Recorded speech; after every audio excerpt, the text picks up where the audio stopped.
Lawrence at 3rd and Main. I think a guy just had a heart attack. I think he's dead.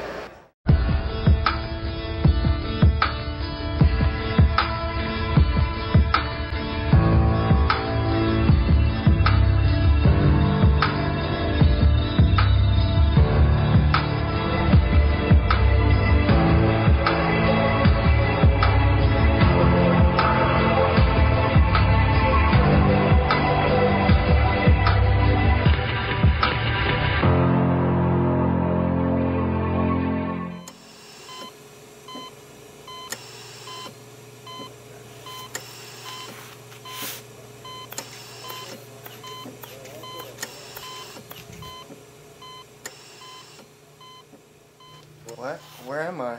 You're at St. Michael's Hospital. You fainted at the coffee bean and barely made it here on time. What's wrong with me? We're not sure yet. Your cells are declining, your net worth is fluctuating, and your ROI is way below normal. Have you noticed any abnormalities lately? No, I can't think of anything.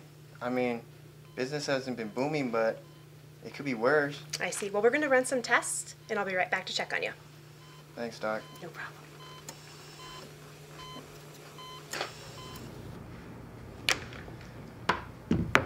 So, what do we got? Well, sales are declining, revenues and profits are down. It could be outside competition. Competition could also explain the slip in sales, but who's to say the problem isn't caused by internal issues? Inefficient marketing, distribution, could be any number of things. What if the decline in sales are caused by an increase of bargaining power of suppliers, or even a decrease of bargaining power in buyers? Alright, listen. Everybody calm down before you give me a headache. Do we even have any data or numbers on this guy? Well, sales have been decreasing since 2004. A 9.9% decrease in 2007, followed by a 14% decrease in 2008. This continual decrease in sales has affected gross margin. Gross margin went from $209 million in 2007 to $190 million in 2008. After comparing Build-A-Bear's financial ratios from the 2009 fiscal year to the prior fiscal year of 2007, the profit ratios such as ROE, ROA, ROI, and EBITDA margin have all decreased significantly. This means Build-A-Bear has not effectively used its resources to produce profits as it has before. As for the liquidity ratios, for instance, the current, quick, and cash ratios show that Build-A-Bear has improved in its ability to pay off its debt. However, it has decreased in its ability to turn its assets into cash. The asset management ratios show that Build-A-Bear has improved by doubling its total asset turnover, but is having problems selling its products because its inventory turnover is half of what it was the previous period. Finally, the cash flow per share and book value per share has decreased, while the debt ratios are similar in both periods. Well, obviously there's a problem. There's no question there. Question is, what are we going to do about it? Well, we still don't even know the cause. We're going to have to run some more tests before we could discuss recommendations. Well, what do you suggest? Well, we should run a SWOT analysis to see whether these problems are internally or externally caused. Well, we can't do a SWOT analysis without a porters. SWOT doesn't provide enough information on the external influences. You guys want to wait until this guy goes out of business, or you want to actually try and help him? Wallachek, you do the SWOT. O'Brien, I need Porter's 5 courses from you. Meet together in an hour to compare data. What should I do? Orlando, I need you to go down to Build-A-Bear's shop and figure out if there's any other clues as to why this guy's sales are declining so rapidly. And while you're there, if you see any cats, pick one up for my niece. It's her birthday. Dress it up all foofy like she's into that sort of stuff. Okay.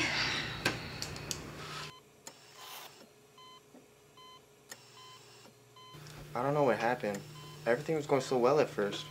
Calm down, it's not your fault. Everything's gonna be okay. The doctor's gonna figure out the cause and we'll just make some adjustments so everything can go back the way it was. I just can't believe it came down to this. I really hope they hurry. I feel weaker by the minute. In fact, I feel like my sales are declining more and more as we speak. Doctor! What's going on? Oh my gosh, I think he's going into shock. He's going into convulsions. Okay, his pressure is 60, heart rate 140. Okay, let's get the paddles. Okay, paddles. Ready? 1, 2, 3, clear.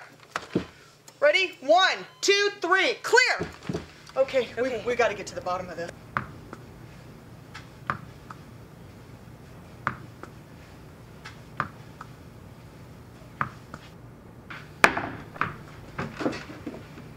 better be good. It's too late for my record. Sorry, sir. We finished the SWOT and Porter's analysis. I wasn't aware that your record was more important than Mr. B's life.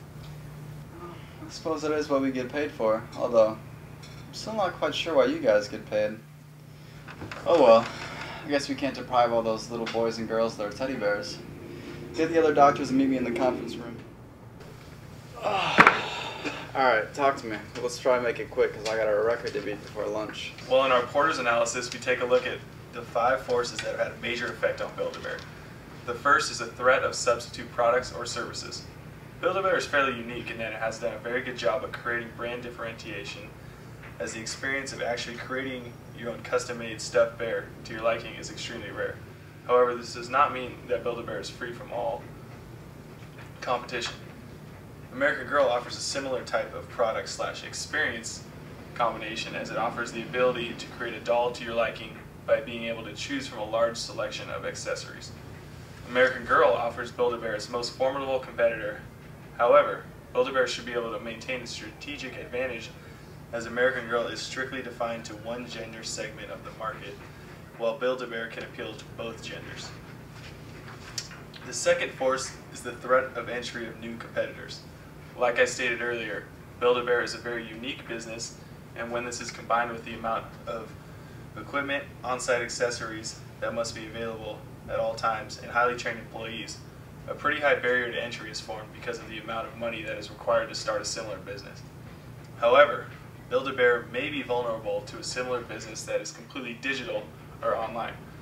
By creating a web-based business in which customers can create their own unique stuffed bears online, competitors could appeal to a larger market while also not having to worry about brick-and-mortar costs of running an actual store, including purchasing vast amounts of extensive machinery and also training employees.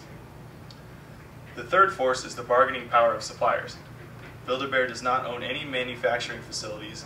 It purchases 80% of its inventory from 3 independent vendors. These suppliers at the same time have a contract with manufacturers in China to fulfill Build-A-Bear orders. As Build-A-Bear does not have a long-term contractual obligation with its vendors, one could say that Build-A-Bear has power over its suppliers. The fourth force is the bargaining power of buyers. Build-A-Bear is fighting in a highly competitive market. Many companies, such as Hasbro and Mattel, would sell their products through Walmart, Toys R Us, Target, Kmart, and Sears compete with Build-A-Bear. Companies like Vermont Teddy Bear and American Girl are also moving towards creating engaging experiences with customers. Build-A-Bear is facing intense competition, giving customers several alternatives to choose from, and thus giving buyers a large amount of power. The fifth and final force is the intensity of competitive rivalry. In the toy and hobby industry, there are a large number of competitors, which include other bigger retailers such as Walmart, Toys R Us, and Target, which tend to dominate the market. Build-A-Bear is a smaller retailer which makes up only about 15% of the total market share.